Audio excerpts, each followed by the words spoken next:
मागे माझ्यावर 2009-10 आरोप झाले, परंतु ते आरोप कुठेही सिद्ध झाले नाही. त्याच्यात अनियमितता होती, श्वेतपत्रिका काढली, हेही आपल्याला सगळ्यांना ज्ञात आहे. परंतु त्याच्यामध्ये मधून एक कॉमेंट्स करून त्याच्यात टार्गेट करण्याचा प्रयत्न करतात. या व्यवहारामध्ये देखील मला अजिबात काही माहिती नव्हतं. माहिती असतं तर मी लगेच सांगितलं असतं, हो मला विचारून ते व्यवहार झालेला आहे. आणि मी कुणालाही माझ्या जवळच्या घरातल्या नातेवाईकांनी, माझ्या मुलांनी, माझ्या जे कोणी जवळचे सहकारी असतील यांनी कुणी जरी व्यवहार केला किंवा काही गोष्ट केली तर त्यांना मी सांगत असतो की संपूर्ण गोष्ट कायद्याच्या नियमाला धरूनच त्या ठिकाणी केली पाहिजे. आता या व्यवहारामध्ये मी जी माहिती घेतली त्याच्यामध्ये चर्चा मोठ्या प्रमाणावर सुरू झाल्यावर आपल्या राज्याचे मुख्यमंत्री नागपूरला होते. त्यावेळेस मी त्यांच्याशी फोनवर संपर्क साधला आणि मी त्यांना सांगितलं, जरी माझ्या घरातल्या जवळच्यांशी संबंधित असणारा हा विषय असला तरी तुम्ही राज्याचे प्रमुख आहात, तुम्हाला जे काही नियमाप्रमाणे करावं लागेल, त्याची चौकशी करावी लागेल, काय तुमच्या मनामध्ये समिती नेमायची असेल, जे काही करायचं असेल, कारण आपण एवढ्या मोठ्या राज्याचं नेतृत्व करतात ते करा.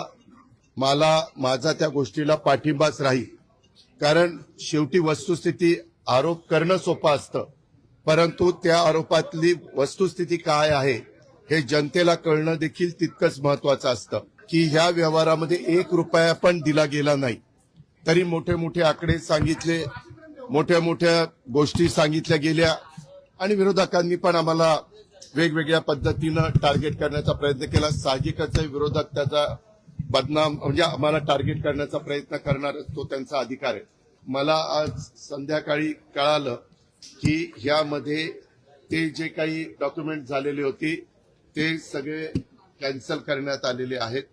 जो काही व्यवहार झालेला होता तो कॅन्सल करण्यात आलेला आहे.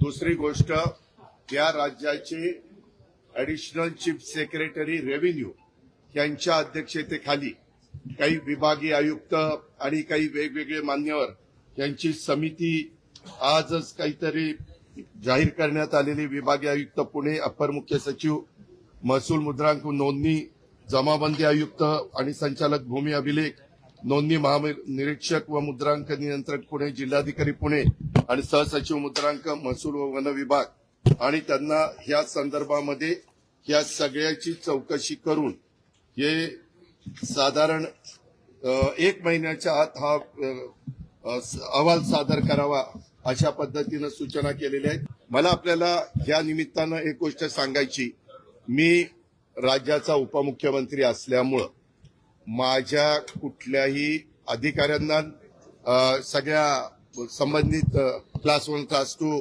IAS, IPS या सगळ्या अधिकाऱ्यांना मला सूचना करायची की इथून पुढे देखील कुठल्याही प्रकारचं प्रकरण जर तुमच्या पुढे आलं तर ते नियमाला धरून नसेल तर अजिबात कुठलाही प्रेशर खाली न येता सरळ त्याला काट मारायची. कुणी माझ्या जवळचा नातेवाईक असो, नाहीतर कुणी माझ्या नावाचा वापर करून कुणी काही केलेलं असलं तर हे मला चालत नाही, चालणार पण नाही. पण एक गोष्ट झाली, हे 2 दिवस तुम्ही सगळ्या मीडियाने या सगळ्या गोष्टी चालवल्या, कारण ती माहिती तुम्हाला मिळालेली होती. शेवटी मीडियाचं कामच आहे काय आहे ते तुमच्या लक्षात येईल ते दाखवणं.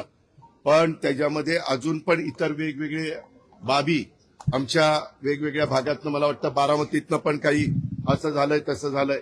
माझं म्हणणं की ज्यांच्याकडं याबद्दलचे चुकीच्या गोष्टी झालेल्या असतील त्या सर्व बाबींची चौकशी संबंधित अधिकाऱ्यांनी करावी.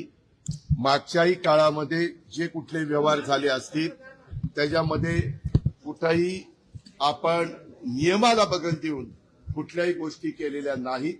तो माझा स्वभाव नाही. मी अतिशय स्पष्टपणे या गोष्टी तुमच्या माध्यमातून राज्यातल्या जनतेलाही सांगू इच्छितो. आणि गेले 2 दिवस ह्याच्याबद्दल जे काही बातम्या आल्या आणि त्याच्यातून माझ्याबद्दल गैरसमज झालेला असेल तर त्यांनाही ह्याबद्दल अतिशय स्पष्टपणे मी सांगू इच्छितो. आणि यामध्ये एकही पैशाचा व्यवहार झालेला नाही. आता तो का झाला नाही व्यवहार झालेला नसताना कसं रजिस्ट्रेशन झालं, ते कुणी दिलं, हा सगळ्या तपासाचा भाग आहे. आणि त्याच्यामुळं संबंधित हे 1 महिन्याच्या आत त्याचा सगळा तपास करतील. त्याच्यामध्ये एफआयआर पण दाखल झालेली.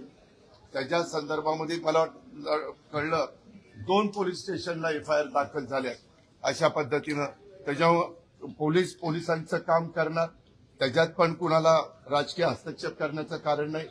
पूर्णपणे पारदर्शकपणे ह्याची सगळ्याची चौकशी झाली पाहिजे आणि दूध का दूध पाणी का पाणी हे सगळं पुढे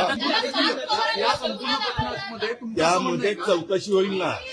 कुणी कुणाची फसवणूक केली आणि कुणी चुका केल्या त्याबद्दलची सगळी चौकशी होईल. कुणी सांगितल्यामुळे हे घडलं, कुणाचे फोन गेलेले होते, कुणी त्याच्यामध्ये दबाव आणलेला असेल तर दबाव आणला होता का, आणला होता तर कुणी आणला होता, आणला नव्हता तर मग कुणी अधिकाऱ्यांनी असं कसं केलं, ह्या सगळ्या गोष्टी चौकशी समिती पुढे. ज्या वेळेस कधी कुणी काही चर्चा करतं, हे कुठल्याही व्यवहाराचे असो, कुठलाही व्यवहार कुणी मला विचारलं तर मी सांगतो जे काही नियमाप्रमाणे असेल ते करा. नियमाच्या बाहेर जाऊन कुणी केलेलं मला त्या ठिकाणी चालणार नाही. मी आज दुपारी माझ्या ऑफिसच्या प्रत्येक अधिकारी जे आहेत त्यांनाही विचारलं की तुम्ही डीसीएम ऑफिसमधनं कुणाला फोन करून दबाव आणला का? कुणीही त्याचा दबाव आणलेला नाही. ही जमीन ही सरकारी जमीन आहे. सरकारी जमिनीचा व्यवहारच होऊ शकत नाही. ही पूर्वीची महारवतनाची जमीन आहे. या अशा अनेक गोष्टी पुढे आलेल्या आहेत. त्याच्याबद्दलच एसीएस रेव्हेन्यू आणि त्यांची टीम ही चौकशी करणार आहे. मग असं असताना इथं रजिस्ट्रेशन झालं कसं, कुणी केलं, कोण त्याला जबाबदार आहे, या सगळ्या गोष्टी त्याच्या ठिकाणी होतील. आणि त्याच्यामध्ये मला वाटतं 3 लोकांच्यावर एफआयआर मध्ये नावं टाकली गेलेली आहेत. त्यांची पण चौकशी केली जाईल. काही जणांनी विचारलं की बाबा त्या कंपनीमध्ये पार्थ पवार असताना त्यांना कसं काय त्यांचं नाव टाकलं गेलं नाही. तर मला माहिती अशी मिळाली की रेव्हेन्यू मिनिस्टर चंद्रशेखर बावनकुळे साहेबांनी सांगितलं की जे ऑफिसला आलेले होते त्या ऑफिसला येऊन ज्यांनी सह्या केल्या त्यांच्यावर एफआयआर दाखल केलेला आहे.